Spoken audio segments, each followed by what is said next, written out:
Good evening. This is Peter Lorre. Have you become bored with crimes of passion? Does the unhealthy atmosphere of doom leave you strangely discontented? Or you still appreciate a murder, too? It doesn't have to be so dismal. If that is the case, my friends, listen tonight to the Mystery Playhouse.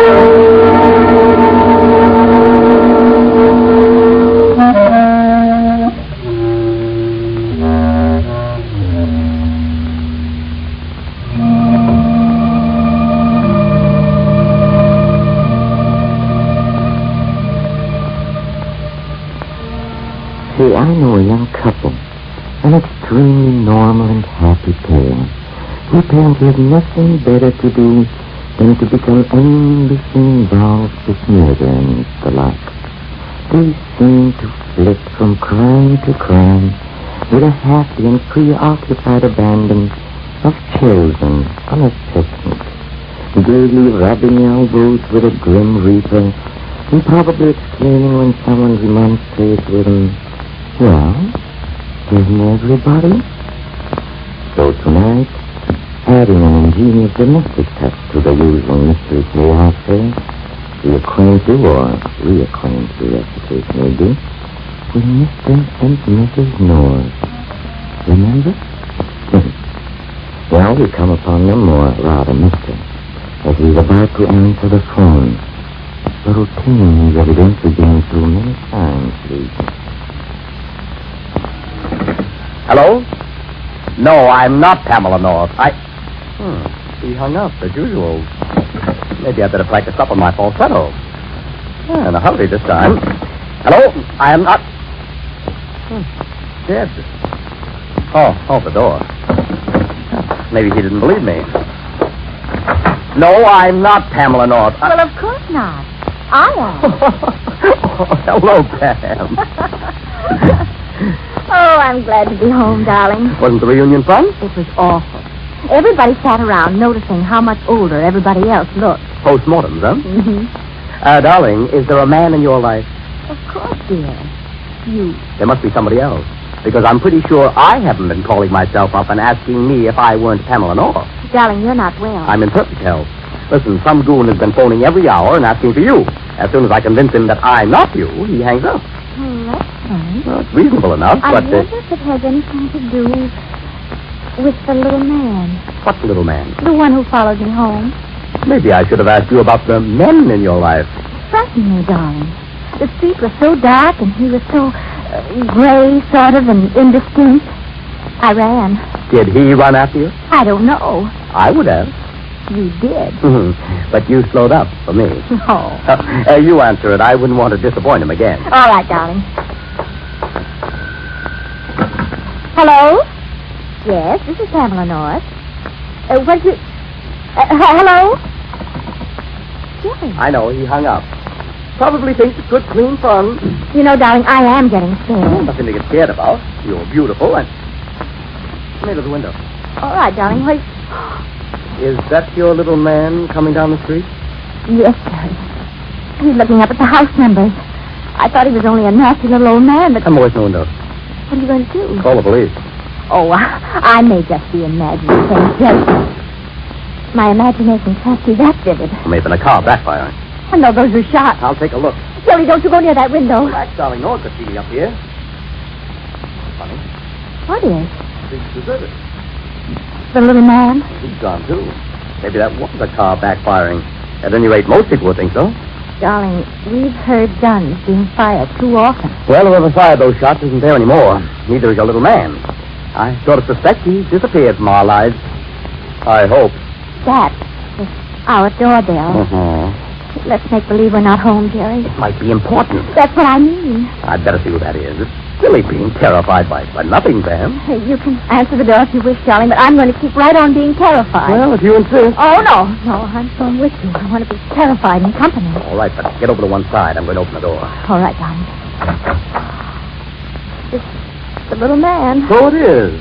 Won't you come in, please? Thank you.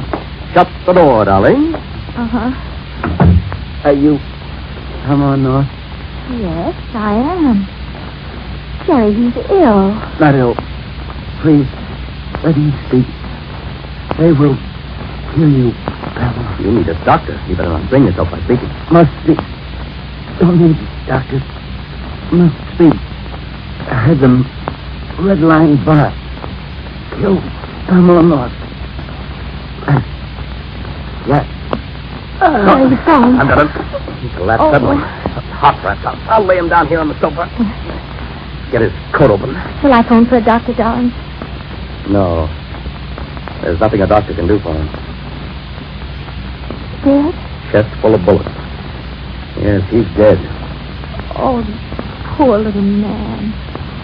But who... He came here to warn you against a murderer, darling. But the murderer got to him first.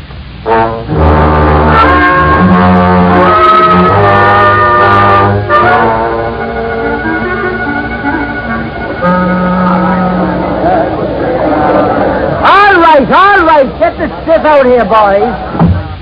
Well, Mr. and Mrs. North, you've made your contribution to the city mortgage aid. I wish we knew whom we contributed. No identification on him. Just a tramp. Sergeant Mullins. He was killed because he wanted to warn me.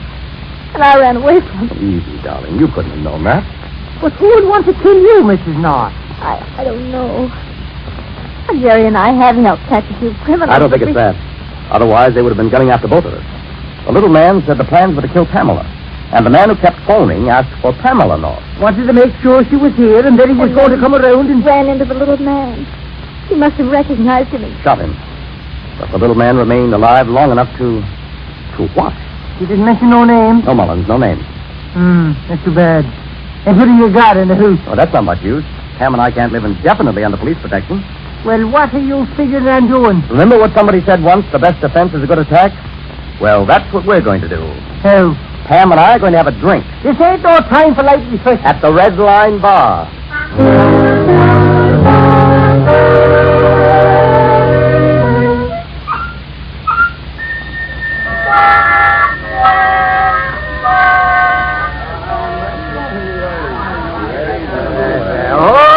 Stop that fruit jock. Oh, pipe down, lad. I want to know who stopped that jock. Jukebox. Stop that noise and What? depart. Your language. What's your language, buddy? There's a berth in the gutter waiting for you. Go fill it. Unhand me a big bun. Come on, Bum, you're depart. Jerry, this isn't getting us anywhere. It's lots of good, clean fun, though. In a raucous sort of way. There he goes. There he went. Well, nobody seems to have noticed it. Somebody has just noticed me, darling. That drunk, he's in again. Well, the guy's a virtuoso. Lady, are them whistles vice racy? I beg your pardon, bartender? Are you considering swapping partners? Oh, no. No, I like this one. Then I'll throw that bum out of here. Don't bother. We're leaving. Come on, Pam. All right, Jerry. The decorations may not be so nice, but you do meet such lovely people at the Red Line Bar. Mm-hmm. We must invite them to a nightmare sometime. I'd rather give up sleeping. The door, my lady. Yes, sir. Oh, yes. Good to breathe air again. The atmosphere in that joint should be bottled and sent to Hitler. Oh, darling. Our idea wasn't so good, was it? Just a second, darling. My shoelace. There. All right, now. What'd you say? Our idea wasn't so good. Coming to the Red Line Bar, I mean. I'm not so sure of that. You see, we have company. Yes. Don't stop and look back. We're being followed. But maybe Too many cars and people around. You'll wait. I don't doubt it, darling. We have to... Uh-huh. We'll turn at this corner. There. Now, quick. Back into that doorway. Our friend will be coming around the corner in a minute. Uh-huh. There he comes now. And when he passes here... No! There you go. You were looking for us, weren't you? Yeah. Jerry, it's the drunk. Oh, that beautiful lady. It's no good, pal. You were walking a very straight line trailing us. You see, I saw you. So what? I don't like being followed. Not unless there's a good reason. What's yours? I was taking a walk. It ain't unconstitutional, is it? Oh, I see. Pam, do you remember anything in the Constitution about taking a sock at anyone? Don't think so. Good. Then I shall be able to go ahead with a clear constitution, so to speak. Hey, wait a minute. What are you doing it so? Beat the living daylights out of you, do you mind? Do I mind yet? You ain't got a right. But I'm bigger than you are. Don't get reckless. You can keep my coat. Jerry, he got away. Oh, Dolly, I let him get away. because I want to find out where he's going.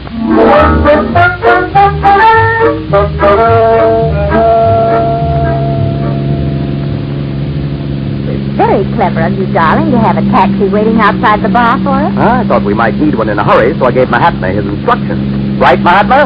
Right, wrong. It's all a question of history, Mr. North. Better keep your eyes on that car we're following, or your history will come to a sudden close. Maybe I would be happier. Maybe that is the best thing.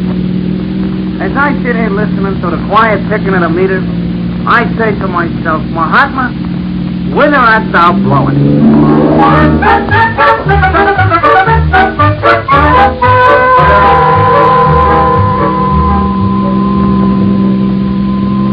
Don't look now, Mr. North, but if we keep on driving in the same direction any longer, we are all going to be swimming.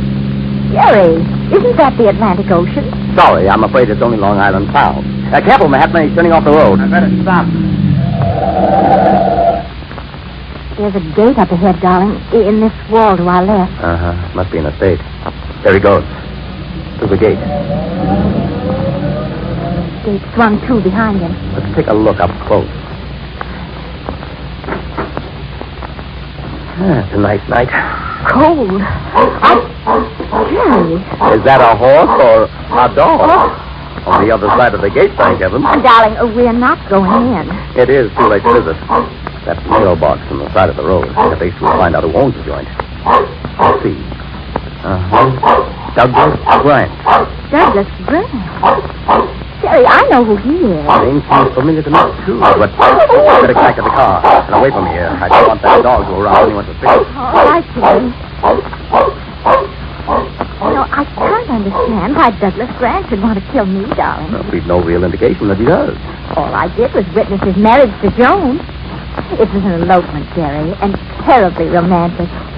Even though Douglas was suspected of being a racketeer. Wait a minute. I remember now. Grant's name was in the papers. He's going to marry that hardware heiress, Barbara Selden. Their engagement's been announced, and... Oh, but he can't do that, darling. He's married to Joan. Who knew about that marriage besides you? It's Timmy Jones. He was the other witness. But, he died shortly afterwards. So, I guess I'm the only one who knows. Outside of Joan, of course.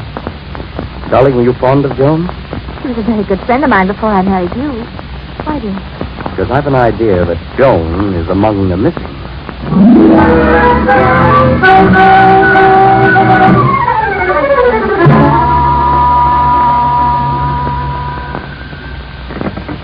Hello? Hello, Mr. North. We ain't found no trace of her. I didn't think you would. Thanks anyway, Mullins. So long. No record of her, Pam. No record of any divorce. No record of her death. Douglas Grant is planning to marry again. Jerry, he must be sure that she's going to interfere. Very sure. And there's only one way he could be sure. Come on, darling. We're going back to Long Island.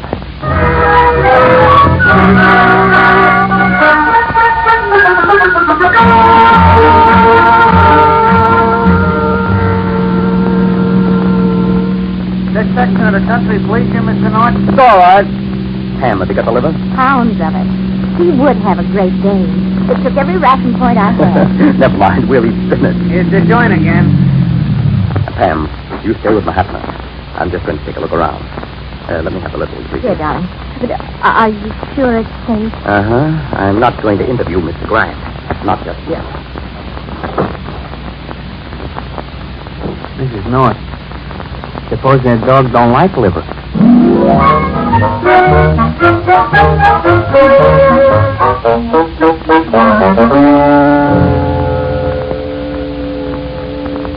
Mahatma, Jerry's been gone an awfully long time. I'm scared. Speaking philosophically, don't mind. What kind of philosophy is that? I will explain to you some other time when my teeth ain't rattling. What's that, Pam? Oh, darling, I was so... Relax, sweetheart. The worst is yet to come. That's where the Mahatma goes. Goodbye. Wait a minute, Mahatma. Did you find anything, Jerry? A smear of cement under the floorboard of Mr. Grant's motorboat. Really? I didn't go near the house. Grant and his little friend are at home. But I did go through the boathouse. I found a motorboat and a rowboat. We can't use the motorboat, but I pushed the rowboat along shore. We can reconstruct it. If we want to. Oh, but we do want to. Aren't you forgetting that smear of cement? Oh, yeah, the cement. But the only thing is, what about it? Pam, you and Mahatma will have to come with me. I'll need a little help. Darling, what are we going to do? Oh, didn't you know? We're going rowing.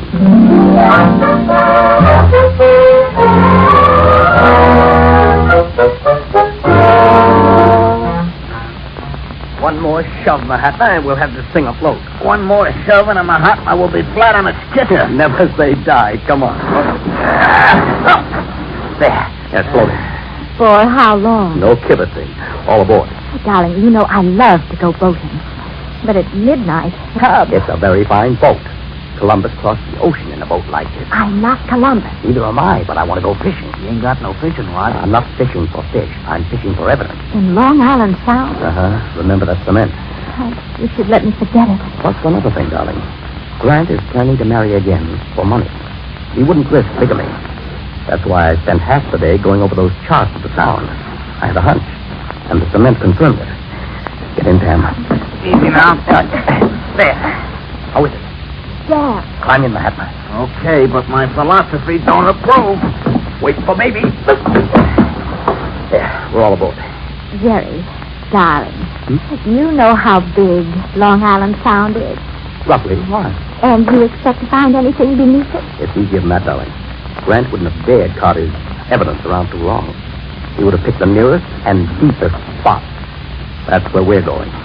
Grab an oar, Mahatma. I should have stuck to my cab. Okay. Then stroke.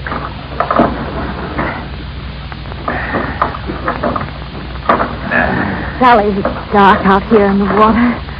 Clouds over the moon. Just as well. I don't want Grant to see us. Dark. Cold. Jerry, I'm shivering. You want to row? I'm not that cold. Mr. North, maybe you rode for Harvard. Me, all I ever did in this line was row a babe around Central Park. I'm on the verge of collapse. Take it easy, Mahatma. We're just about where we should be. That big locust tree lined up with the lighthouse there. Triangulated with it. Pull your oar in, Mahatma. If I got this straight. You like this spot, darling? The water's deepest here. There must be other deep spots in the Sound. But none right off Mr. Grant's estate. Excuse me while I stand up. Don't ask me, ask the boat. Why it don't capsize, I will never understand. Hey, Mr. North. Yeah? You were taking off your clothes. That's right. Oh, that's quite all right, Mahatma. Jerry always takes off his clothes when he gets into a rowboat. Something that happened in his childhood, no doubt. There. You like my shorts, Mahatma? Well, here goes. Jerry, where are you going? Swimming. So long. He went over. He went under. He'll be up. Look. Look, the moon is coming out. Ain't it a beautiful sight? Jerry, coming up out of that water would be even more beautiful. Oh, I wish... Jerry. Hello, Dolly. The water's fine. You come right out of Long Island Sound. I'm going down again. I married a madman. Mrs. North, there is always a reason for everything. For example, oysters is now in season. Maybe Mr. North is picking his own. If he is, I'll serve him to them.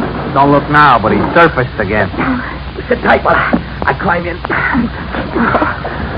Oh, that's better. You have a nice swim, darling? Wonderful. I found what I was looking for. See? What is it?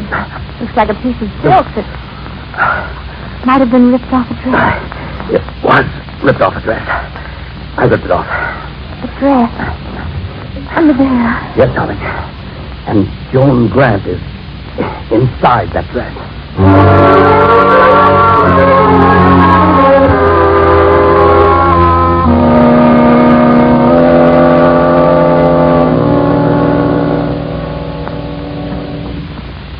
Boy, am I glad to be out of that boat.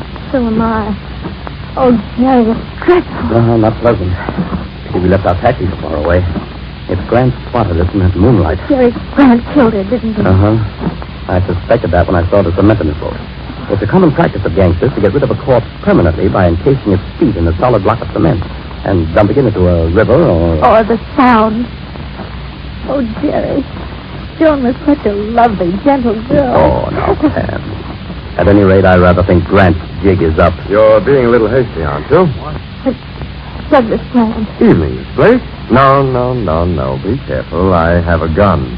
And so has my, associate. Peter? Yes? Frisk them. They're drunk. Hiya, pal.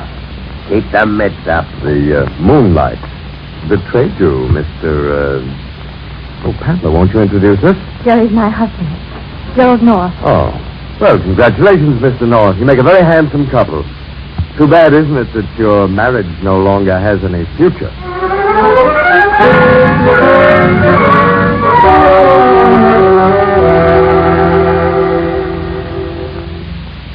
Too bad you found the body, North.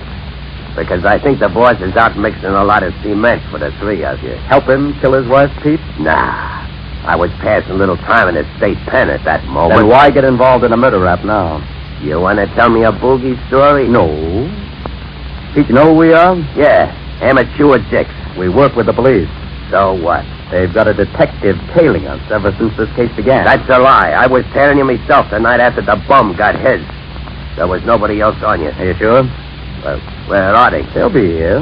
They may be too late to save us, but they'll get you. Forget it. Mr. North, maybe I could jump him. Even if I stopped a few, you might be He's able got to... a Tommy gun, Mahatma. He's also getting ready for the electric chair. Look, mister. You're talking through your hat. Don't forget, Pete, no matter how much money you squeeze out of Grant, it won't do you any good where you're going. Cut that talk out. I'm sorry for you. You've been suckered, Pete. Suckered good. Yeah? Yeah. Where's Grant? I told you he's out fixing. You mean that's what he told you? Maybe he's leaving you here holding the bag. They can't pin his wife killing on me. I was in the pen. How about the other murder? You think Grant's got... no. Why not? If we die, he's clear on his wife's murder. Then he throws you to the cops. Yeah? Then I'd talk. I'd tell him. What would you tell them, Pete? He's going to shoot. Oh, no, he won't. I'll give it to him. No, you blinking fool! Oh. Yeah. Ha! He's dead, the dirty murderer. I did it with me little Tommy gun. Let me take a look. Uh-huh. Good for you, Pete. Thanks. There's something else you may want to thank me for. Mr. North, that was a blow of true magnificence. I had to do it. He's a killer. You mean Grant? Well, for killing that rat, he deserves a medal. I didn't mean Grant. But Pete couldn't have killed Joan. I didn't mean Joan either, darling. Oh, the little man.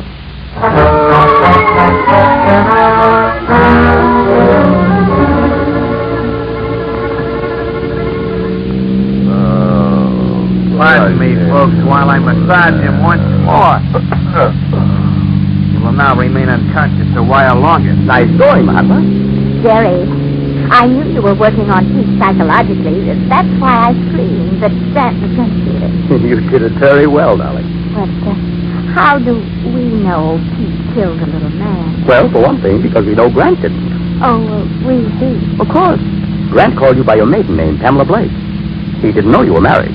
Therefore, he couldn't have been the one who came to our house and killed the little man there when he recognized him as the man he'd seen in the bar. Oh, I guess so. And besides, the little man said that the plan was to kill Pamela North. But Grant didn't know that. He thought I was still Pamela Blake, which is the name he must have told Pete when he hired Pete to kill me. Pete must have checked and found out I was married. And so the little man overheard him say Pamela North. Right, darling. Plus one other thing. We hadn't said anything about any other murder. Yet Pete said he's been trailing us since the bum got his, remember? Uh-huh. And do you know why the little man rushed to warn us? His name was Franklin. Franklin? Joan's father. Oh? Oh, darling, you're very bright. Oh, don't be silly. I'm just inspired. Like how? Well, like this. You again? Where is that wrench? Now, will you be quiet? Kiss me again, Jerry. All right. Hey, what's going on in the back of the cab? Uh-oh. Kissing game. Speaking philosophically, I bet it's fun.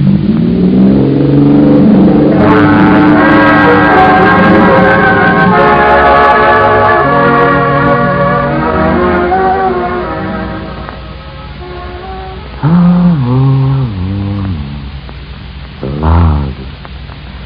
That's wonderful. Just get those two a good murder and leave the moon for more ordinary. North, thank you, and may your wedded bliss continue, may blossom as crime marches on. And now, to the green room, and it leads on our next performance in a mystery playhouse. Come with me, please. Come. Come.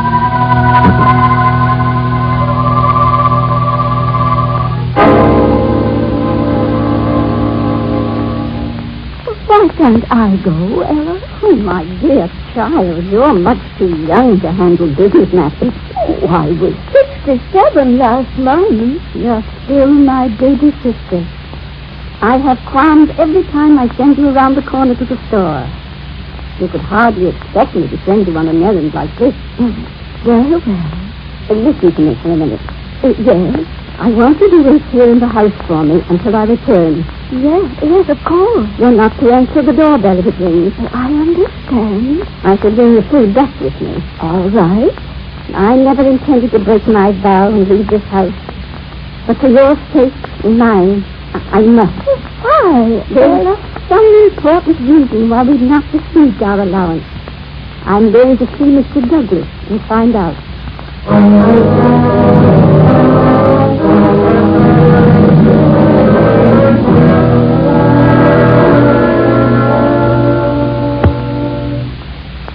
Mr. Douglas?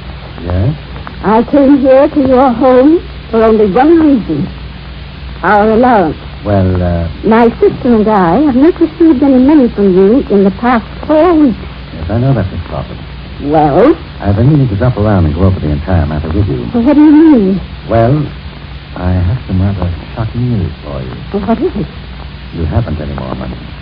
You mean it's gone? All of it? Yes. I regret to say it is. I don't understand. You and your sister are receiving a weekly income from the interest and securities that were left you both. I know. As the administrator of the estate, I have handled these securities to the best of my ability. Yes?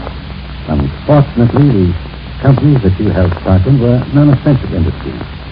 The curtailment of war wiped them out. Mr. Douglas, I don't believe you. Well, I'm sorry you feel that way, Miss Crawford, but it's true. I think you have been dishonest with us. Oh, now, just a minute, please. And in view of that, you leave me very little choice. What do you mean? When I leave here, I shall go to the police Well, what for? to have you arrested for stealing our money. It is too large a sum to just dissolve in the manner you described. Why did you lock that door? I've been hoping you'd come here. That's why I stopped sending you the money. Are you trying to frighten me? No. I'm merely going to tell you. You're joking. You think so? Keep away from me. Keep away. Keep away.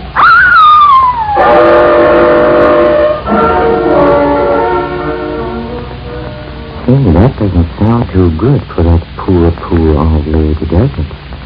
I'm afraid that Mr. Douglas knows what he said, aren't you?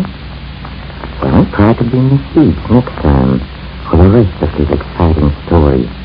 Another case from the files of Mr. District Attorney.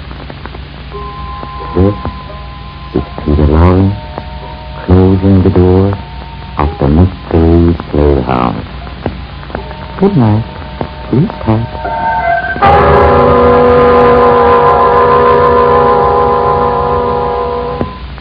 This is the Armed Forces Radio Service.